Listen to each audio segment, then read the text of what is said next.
So again, I'm the Sage 300 practice leader at BAS, and this session here we're going to talk, fairly high level about what you can do to really maximize your use and your benefit and the value of Sage 300. Getting the most of what you have and how you can expand on that.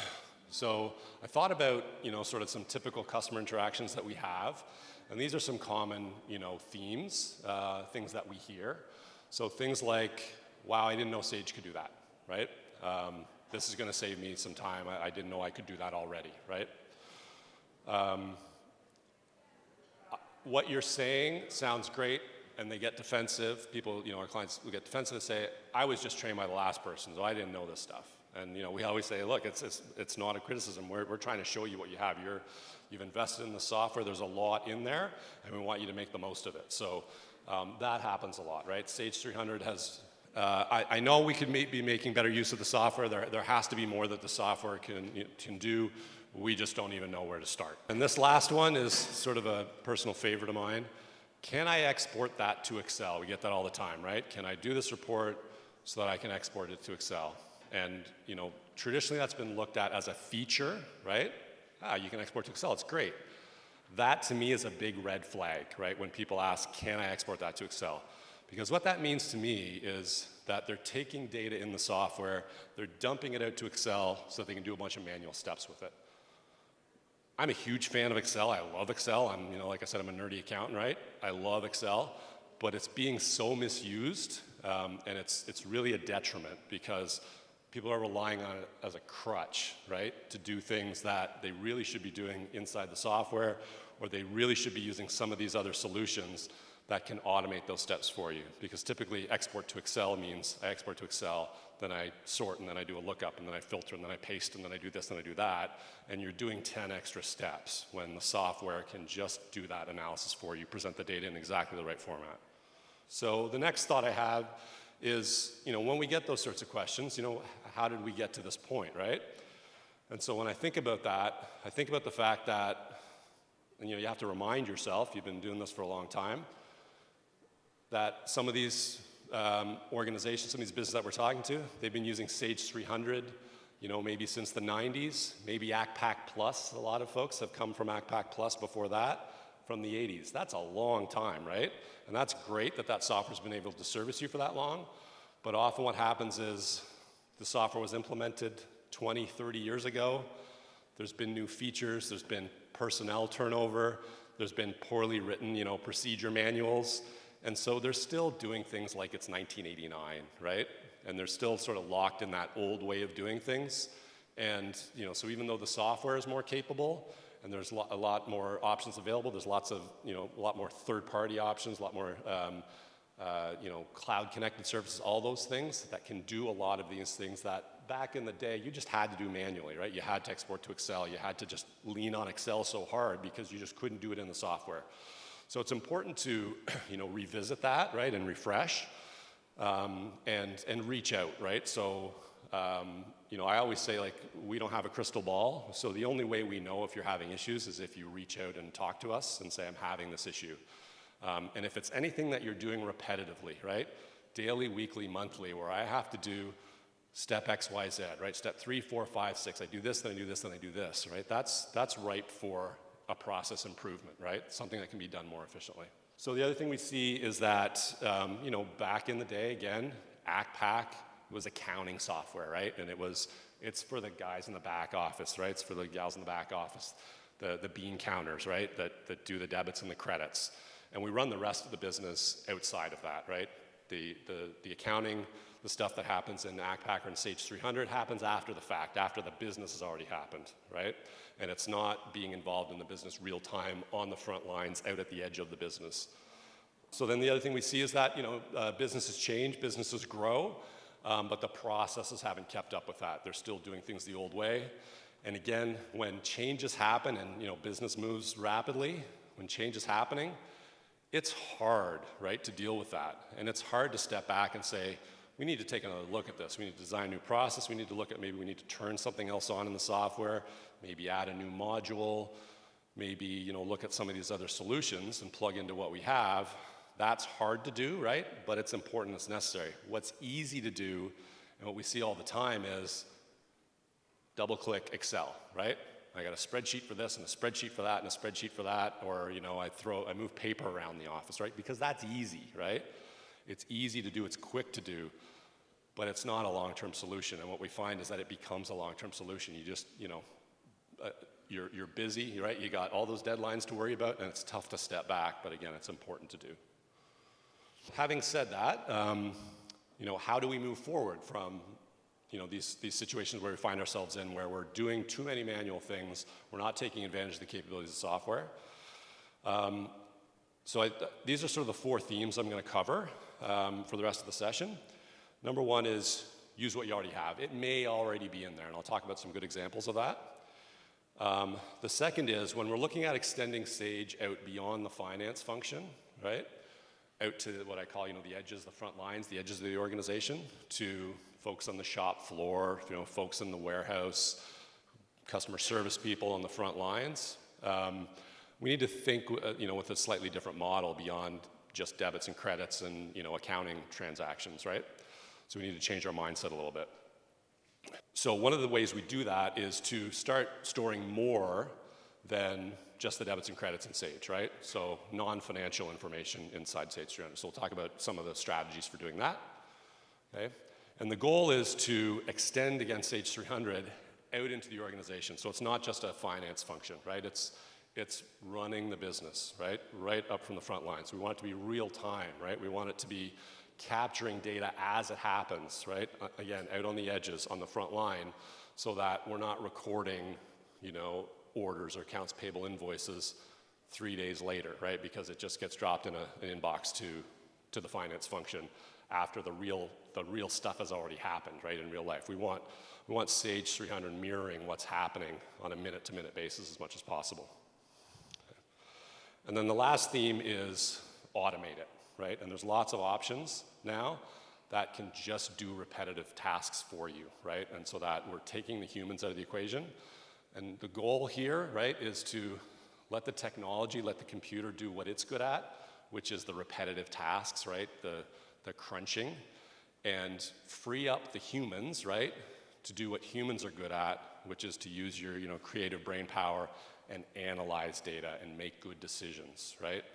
And often what we see is we have users spending so much of their time just compiling information that they have no time left to analyze it and interpret it and then make better business decisions because they've just blown their brains out going crazy exporting and formatting a report, and then they get the end result of this report that they've cobbled together, and they hand it to into a board meeting or whatever, right, or to different managers, and then they go, time to start the next accounting cycle, and that's all they have time for, right?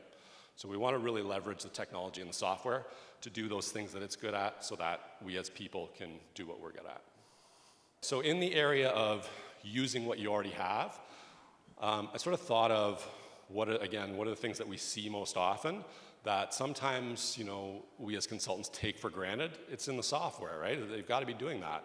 And then we often see that, users aren't taking advantage of in some cases, standard basic functionality. And here are some of the things that we see most often. If you were in James Tang's session this morning, he referenced this. We still see lots of folks, like he referenced, printing a trial balance, exporting to Excel, doing lookups, formatting, right? And often when I discuss this, I'll get the answer, oh, it doesn't take me very long, right? Like, I've got it all down to a science, right? I do this, then I do this, then I do this, then I do this. And I said, okay, but that's 10 steps, right? And we're talking about literally one click, right? You have a pre-formatted financial statement layout that does all the things that James talked about this morning if you're in that session, right? Grouping, sorting, filtering, all of that stuff, and it's just done, and it's literally one click, okay? So, please, if you're exporting general ledger data, like that is just such an easy fix, right?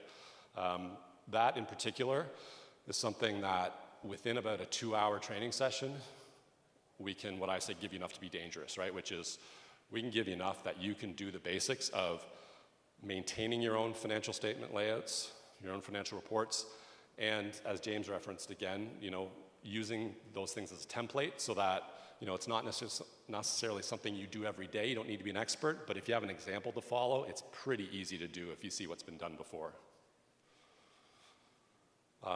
Bank reconciliation, this is another big one, right? And this, I think, comes from, again, all those long-time ACPAC Plus users that there was no bank reconciliation function in ACPAC Plus, right? You could clear checks, but you couldn't do a proper bank rec. And so this is one where we see, again, just people doing it in the spreadsheet. Oh, it's no big deal. I got my spreadsheet template set up. I type in these two numbers, and I'm good to go. But what we often see here, and I mentioned earlier today that I started my life as an auditor in an accounting firm. So, I know what a good bank reconciliation looks like, and a lot of these ones that are being done manually are not good bank reconciliations. So I went through an exercise with a customer, large customer, 20, 25 bank accounts. They've been reconciling manually forever. And I said, you really need to stop doing that manually. It took a while, but they managed to say, yeah, I think we're ready to do that. And as part of that process of moving the bank reconciliations into Sage 300, we found literally hundreds of thousands of dollars of uncorrected errors going back months, going back into the prior year sometimes, because there was no rigor to how they were doing the bank rec. It's numbers on a spreadsheet. I can do whatever I want. There's no rules. It looks pretty. This number plus minus blah, that number, boom, I'm reconciled, right? I'm good. Well, those aren't reconciliations. Those are errors they haven't accounted for in the system that they've just put into a spreadsheet. So in some cases, they've identified them and say, well, that's a difference. But a difference is not a reconciling item, right? They're different things. And so the ad hoc nature of the spreadsheet was letting them do whatever they wanted, right? And often the folks who are assigned to do bank reconciliations don't understand what the purpose of it is, right? They're just told, tick these things and make these numbers agree.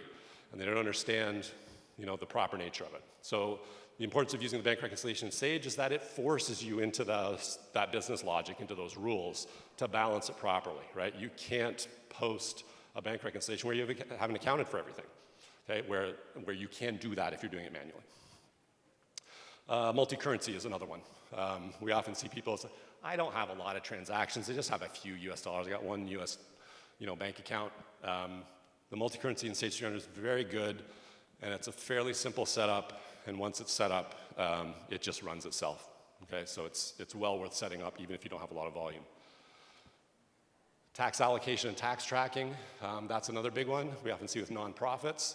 They say, our rules are too complicated. We're going to allocate it manually. We're just going to add another line to our accounts payable invoices, and we're just going to type in the tax. Okay, the tax services function in Sage 300 is. Again, is very good, very capable. It's designed for sort of worldwide tax scenarios, value-added tax, okay? And so it can do all that work for you, including partial recovery of HST. If you're, a nonprofit where that applies, you don't get all of it back. It can do that math for you. It can do all the distribution for you automatically. Electronic document delivery.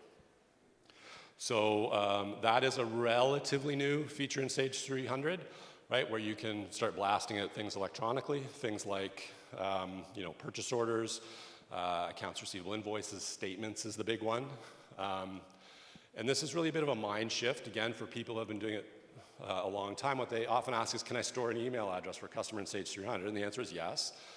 And when you talk to them a little bit more, what they want to do is they want to do a document and then click a button and have the email address pop in, and then type some stuff, and then click send, and then move on to the next one. Okay? What the capabilities of software allow you to do is to handle this en masse, so it's literally a one-click solution. So I run all of my statements, right? And what the software will do is it'll check each customer to see if they're set up to be for what we call electronic delivery, right?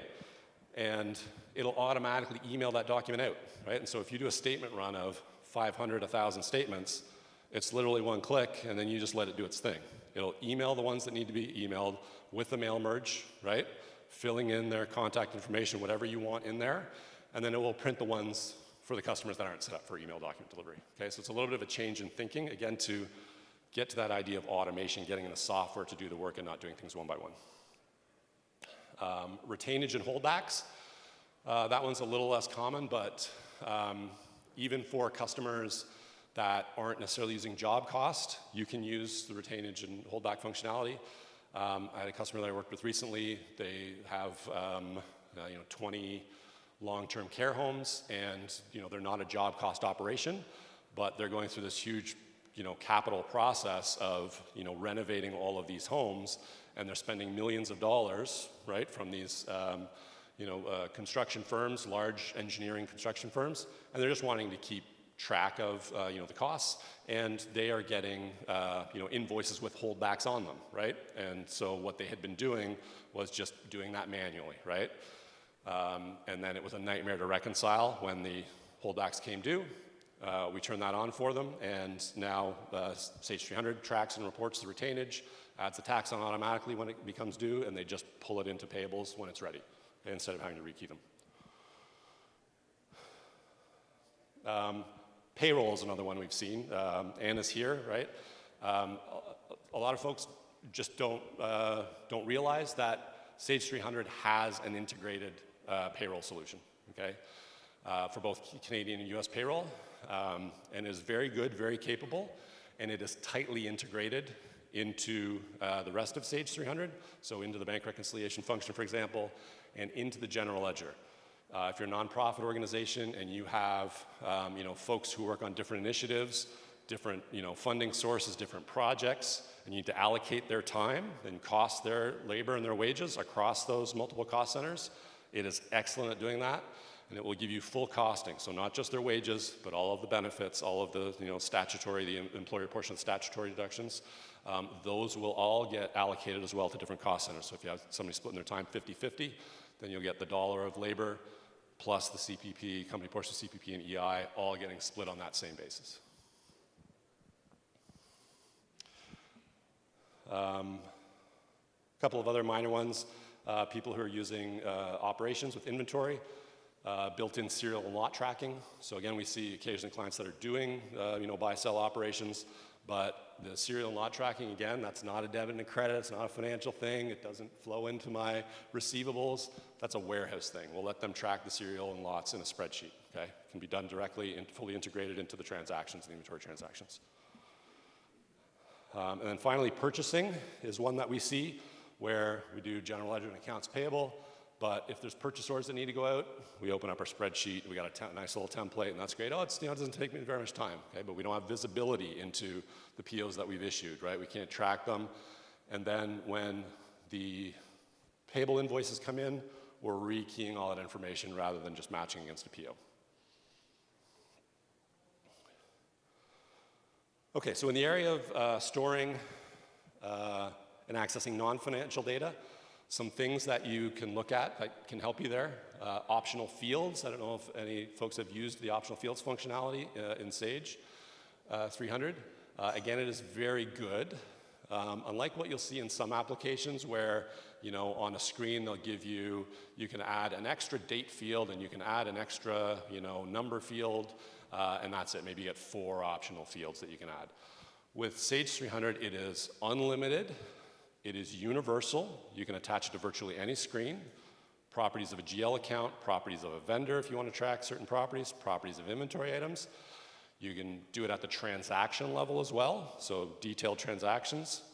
Think of perhaps if you need to track costs of projects, again, maybe if you're a nonprofit organization and you have sort of minor projects that you don't want to put into your GL account structure, but you want to do a little bit of basic project costing, the optional fields are perfect for that. You can basically set up a little simple mini job costing system with the optional fields, which leads to the next point, that those optional fields can flow throughout the system. So you can capture them on a PO, they can flow through to accounts payable, flow up to the GL, and you can analyze them there. There's some out-of-the-box reports that will let you run transactional detail by GL account by optional field, so I can very easily get a sort of quasi, job cost report out of my GL just using those optional fields. Okay, there's lots of really cool uses for those optional fields.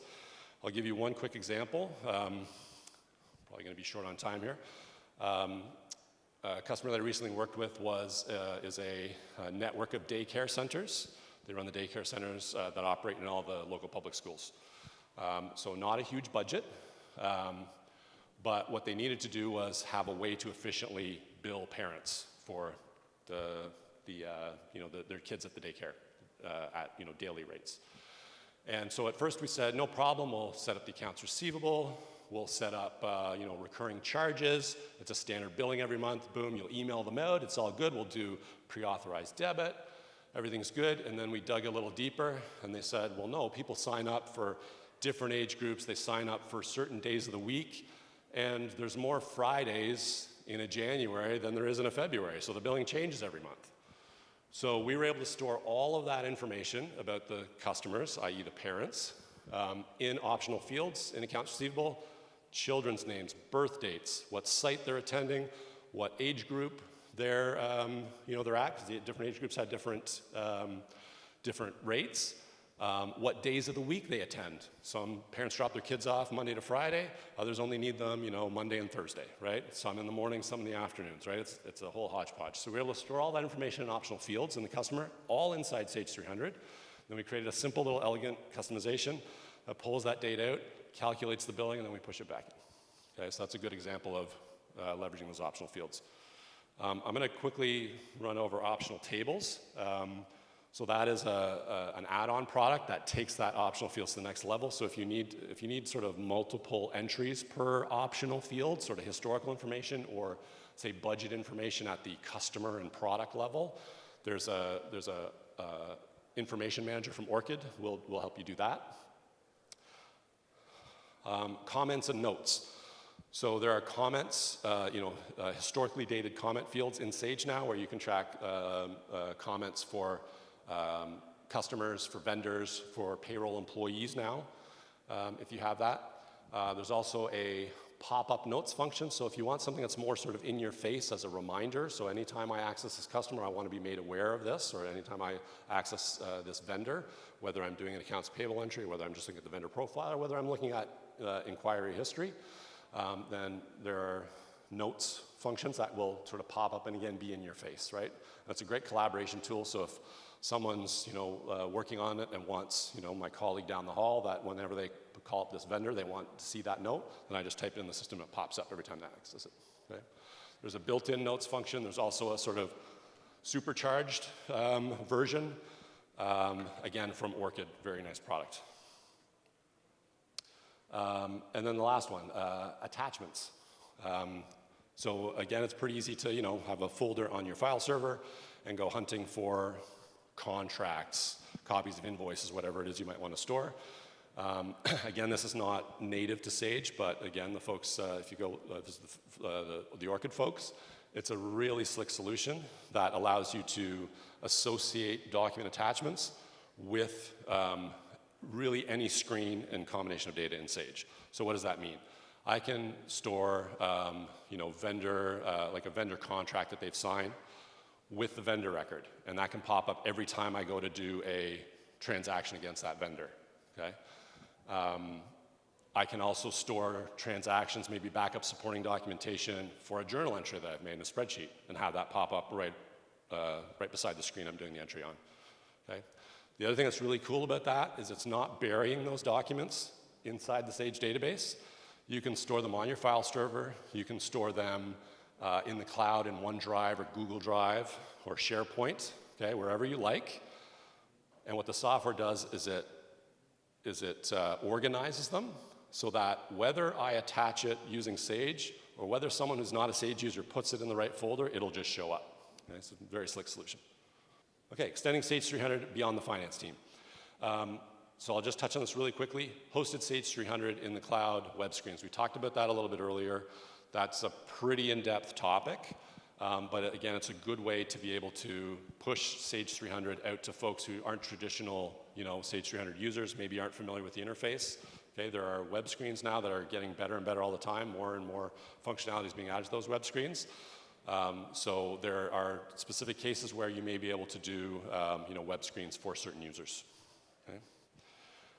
Controls and data restrictions. When we start talking about pushing Sage 300 out to non-financial people, the first thing is, I don't want those people messing around with my accounting data, right? Like I work hard to keep that clean, and they're gonna screw it up, okay? So beyond the user restrictions that you can add in the security in Sage 300, right? I want them to only have inquiry, et cetera, right?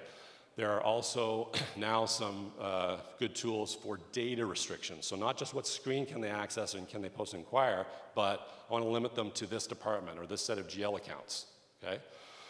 So that can be just, I just don't want them nosing around in departments that aren't theirs. It can also be a good data validation tool, right? Because they're non-financial folks, they might not understand, picking the right GL account. So I'm going to keep them in their lane here. You can only pick these GL accounts when you're doing your purchase orders or whatever, okay?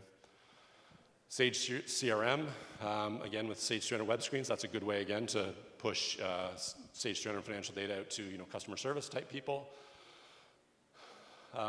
And then those last couple points are taking advantage of, again, some of these new capabilities, some of these new technologies, things like workflows. So when we're talking about purchasing, right, we don't need to do an Excel template and then print it off and get someone to sign it or email it, right, and do all of those steps that, even though we're using some technology, we're using email, we're using Excel, it's still a manual process, right?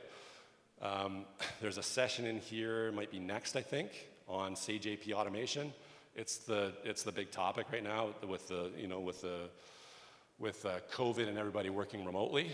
It's a really nice solution for just automating that whole accounts payable process, right from incoming electronic documents to scraping data off of those documents so that you're not entering vendor number, date, invoice number, all that stuff is all pre-populated.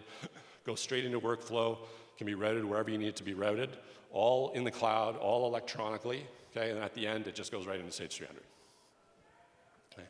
And then the other point is when you're trying to extend Sage 300 out to folks that you don't think of as traditionally Sage 300 or accounting users, folks, on the shop floor, in the warehouse, salespeople, people that maybe need to enter time, right? And maybe you have, again, some nonprofits, children's aid societies, right? You might have folks out in the field that need to enter their time against certain projects. There are app and mobile solutions. Again, there's lots of good ones out there that you can see that will basically put Sage 300 functions either in the cloud or on a mobile screen or in an app, okay, and real time capture that data and push and post into Sage 300, okay? Automation functions, we talked about electronic document delivery, we talked about bank reconciliation, so not only should you be doing bank recs in Sage, you should be downloading your bank transactions from your bank and having Sage clear them for you, okay? So that's not AI, right, but it's in that flavor of, hey, the software can match a check number, right? It can find the matching transaction Sage, let's get Sage to do that for us, okay? No matter what bank you're on, that can be done, okay?